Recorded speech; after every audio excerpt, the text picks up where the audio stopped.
成因咧，大致有幾個。咁第一個就火山爆發。大家諗一諗，當火山爆發之後，形成咗個火山口。呢個火山口其實等於 form 咗個窿喺度啫。咁如果一路落雨啊，或者有其他嘅河入到去嘅時候，裏邊嘅水一路積累，就成咗個湖。咁第二個就係豪雨或者颱風。咁香港朋友可能相當熟悉啦。落完大雨之後，好多時引致嘅就係山泥傾瀉。咁如果啲山泥傾瀉之後嘅泥堆咗喺度，堆成咗一條壩，咁就會將後邊嘅水閘住咗，就形成一個堰塞湖。咁第三個就係地震啦嚇。咁地震亦都可以產生好多山泥傾瀉嘅現象。如果大家都記得咧，就係當年四川嘅汶川地震之後，就突然間產生咗好多堰塞湖啦。咁最後一個當然係人為嘅因素啦，譬如有人走去將一個斜坡炸冧咗，或者係做工程嘅時候將啲泥堆咗嘅地方度，堆成咗一條水壩，而啱啱落大雨塞住咗嘅時候，就產生另一個人工造成嘅堰塞湖啦。嗱，呢張相俾大家睇到啦，其實好多工程人員喺事後都嘗試上去睇嘅，睇翻上面發生咩事，多啲去了解，多啲去觀察。嗱，佢哋呢一批同事真係好值得我哋尊敬。佢哋其實行上山係行咗幾日嘅，沿途風山露宿先去到呢啲咁嘅位置啊，所以大家去想像到呢啲地方你上去幾困難。好啦，當你上去都好困難嘅話，你要實際上用呢啲工程方法去處理佢，大家可以想像到個難度係幾高啦。大家好明顯睇到啦，今日發生嘅事件之後，由於牽涉到10幾條人命，咁所以中央政府同地方一路都討論緊咧，就互相話呢個係你應該負責，呢個係你應該負責。咁究竟大家現實都要諗啦，唔好從個政治角度或者黨派角度去分析，諗一諗中央政府應該負責乜嘢，地方政府應該負責咩咧？咁關於勘察測量，呢啲地方政府絕對係冇能力去做，咁所以呢啲應該一定係中央政府負責。而中央政府有咗個結果之後，好似今次咁，佢哋應該通知地方政府咩時候大概會發生事，大家咩時候應該點樣，應該去疏散啊。但係並唔係好似花蓮嘅立委咁樣就話中央政府一早應該去炸壩啊嘛。其實呢個諗法真係好鬼幼稚。大家諗一諗，而家你都知啦，炸壩同個壩俾水出有咩分別啊？都係大量嘅水往下衝啊嘛嚇！大家以前睇過一啲戰爭片或者一啲破壞嘅片就知啦嚇，炸水壩係一個好好嘅破壞人哋對方嘅一個方法嚟嘅。咁啊，關於到地方政府啦，大家可能要了解下，台灣到今日為止都仲有戶籍制度，即係每一個人嗰個戶籍喺政府都有，喺個地方政府有登記，亦即係話你有你嘅地址啦，你住嘅地方同時有幾多個人啦咁樣。咁所以呢啲咁嘅記錄咧，就只有地方政府有嘅啫。即係話當我叫人去疏散嘅時候，佢知道走咗幾多人啊，幾多人未走啦。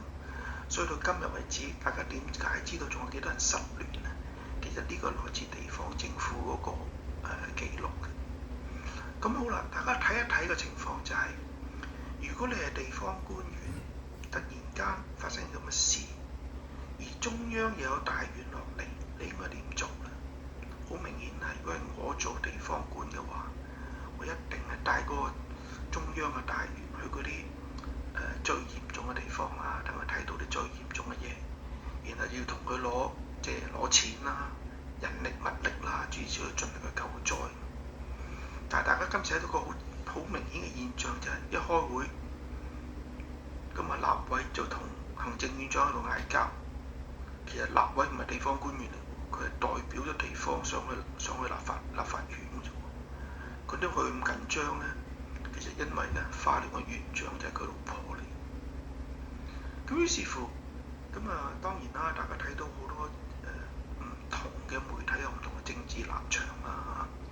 咁啊有啲媒體又講到話行政院長一路擇咪而去咁呢個最緊要就係最緊要大家有片有事實，大家睇一睇。當時行政院長係最後仲問呢個花蓮嘅園長，園長你仲有咩想講？你冇呢，我就結束會議啦。咁同時亦都將個咪閂咗放喺台度，因為如果正如佢哋報道話擲咪嘅時候，大家想像到啦，將個咪掟落個台咩後果呢？咁啊，嗡嗡聲噶嘛，係咪？所以一定會係擲咪。好啦，咁第二樣嘢大家諗諗，究竟中央通知地方嘅時間夠唔夠呢？咁大家聽到好幾個唔同嘅數字啊，有數字話43個鐘頭前，有數字話32個鐘頭前，有數字話30個鐘頭前。咁有啲國民黨嘅議員都講啦，你俾30個鐘頭我疏散8000人係冇可能嘅事。嗱，呢句説話大家從裏面仔細都諗一諗，代表咗乜嘢咧？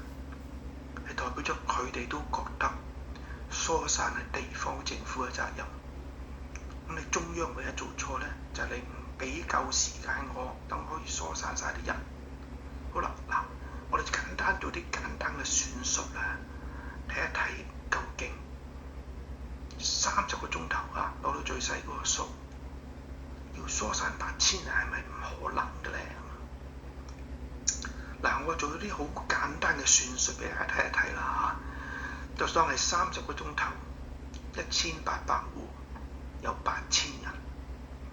如果將個數除開30個鐘頭，一個鐘頭只係需要疏散60戶，267人。如果將呢個數再除60嘅話，大家睇到，只係1分鐘只需要疏散1戶，而1分鐘只係要疏散4.4個人，呢8000人已經疏散晒啦。而有啲人其實根本就唔係真係疏散嘅，佢由自己1樓走上2樓嘅啫。咁使唔使3個鐘頭上1層樓咧？大家自己諗一諗。咁好啦，呢啲數字大家都好明顯睇到啦嚇。我一家4口出街食飯啊，上車啊，使唔使1分鐘啊？而喺呢啲比較偏僻嘅山區咧，其實好多人都有自己嘅私家車嘅，可能纜車都有一部。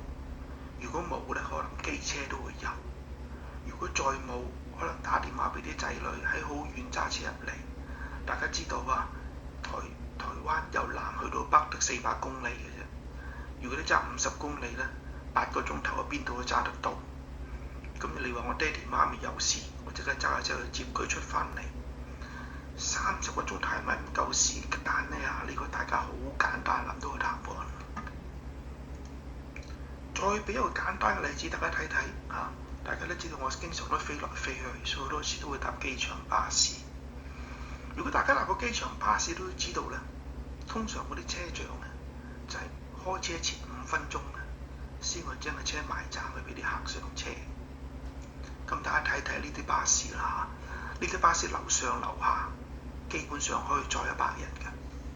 咁有啲人亦都賴啦，頭先都覺得上車上得咁快，到時唔係啊嘛，走難啊嘛，要帶行李㗎嘛，好就當然帶行李啦。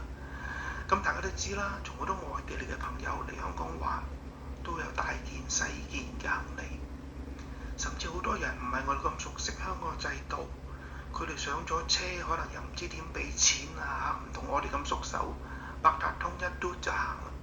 有度俾錢啊，有啲人可能又冇港幣啊，搞呢搞路啦，咁搞好耐先俾到錢。但係點解呢個巴士5分鐘都上到100人喎？大家所以諗一諗啦，其實就係咪真係唔夠時間疏散咧？個答案就顯而易見。但係有一點，咁大家都要注意嘅，台灣係個民主社會，我哋冇所謂父母官呢樣嘢。都係服務你嘅公僕，係你選佢出嚟，你選啲咩人，你點投你嘅一票，你自己有責任。今次我覺得最奇怪嘅話，有啲人都去拗得好緊要，就話阿院長又唔喺度，我覺得呢樣嘢唔能夠歸咎院長嘅。幾時打風，大家都唔知道，呢啲係天意。但係我覺得最奇怪嘅地方係咩呢？當院長出咗國嘅時候，係冇人與事。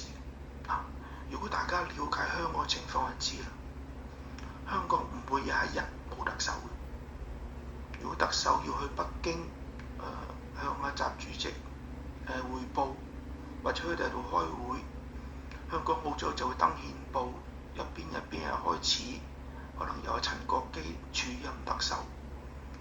而呢個次嘅情況，我覺得奇怪就係當院長唔喺度嘅時候，好似冇人署任，好似冇人知道要做咩嘢咁。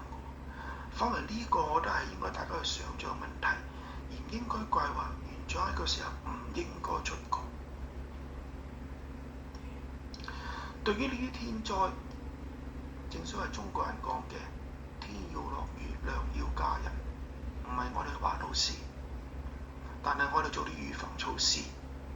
大家睇到呢一張相咧，就係我哋一個9年前應該差唔多歷史係9年前啦，2016年嘅9月，我去仙台嘅時候影嘅。大家記得日本嘅東北大地震啦，311啦，之後嘅日本就起咗好多呢啲咁嘅台啦，其實係2層高，就係我哋預防海嘯嘅時候，大家可以走上去嘅。咁呢啲台亦都好適當地分佈，因為大家知道海嘯之前係一定時間嘅警報，而佢個分佈令到大家都有足夠嘅時間可以走到去避難嘅。如果大家咗裏邊之後咧，你發現咧，第一，救生設備一應俱全，有水泡，有救生衣，有埋套，教你點樣着救生衣。呢個預咗咩啊？In case 連呢個都頂唔順嘅時候，我哋點處理？或者有啲人入咗去嘅時候，有啲人未嚟得切入嚟，我哋點去救都仲喺水裏面嘅人？而裏邊毛氈啦，墊地下瞓覺嘅地方啦，甚至大家見到有啲可以食嘅嘢啦，全部嘢都配備齊全。嗱，呢度有個更好嘅例子啊！睇到日本人點解好注重細節啊！到裏邊連廁所都有啊！大家仍然去廁所嘅時候，仍然可以保留到自己嘅私隱，可以拉埋簾咁樣。咁講到呢度啦，同大家提一提啦嚇。堰塞湖係咪一定唔好嘅嘢咧？咁其實亦都唔一定嘅。有啲堰塞湖而家成個風景區啦，大家睇下呢一個九份二山嘅堰塞湖啊，變成一個好靚嘅風景區，一個好靚嘅湖泊。而另一個例子咧，就係南投嘅水漾森林啦。因為啲水浸咗啊，啲水浸咗而導致啲樹死咗，而產生呢個好特別嘅風景。嗱，花蓮嘅鯉魚潭啦，佢原來都係一個堰塞湖嚟㗎，今日變成咗一個風景區啦。陽明山嘅夢幻湖啦，上高有霧道，四季嘅景色會唔一樣，有濕地。大家有時間亦都可以去呢個風景區瀏覽下嘅。好啦，今日就同大家講到呢度啦。如果大家咩意見嘅，可以留言啦嚇。如果大家喜歡呢個視頻，可以俾個 like 我，或者同朋友去分享啦。當然更重要嘅就係希望歡迎大家免費加入呢個頻道。如果啲網友係唔想公開留言嘅，就可以直接 email 俾我啦。仲有我呢個頻道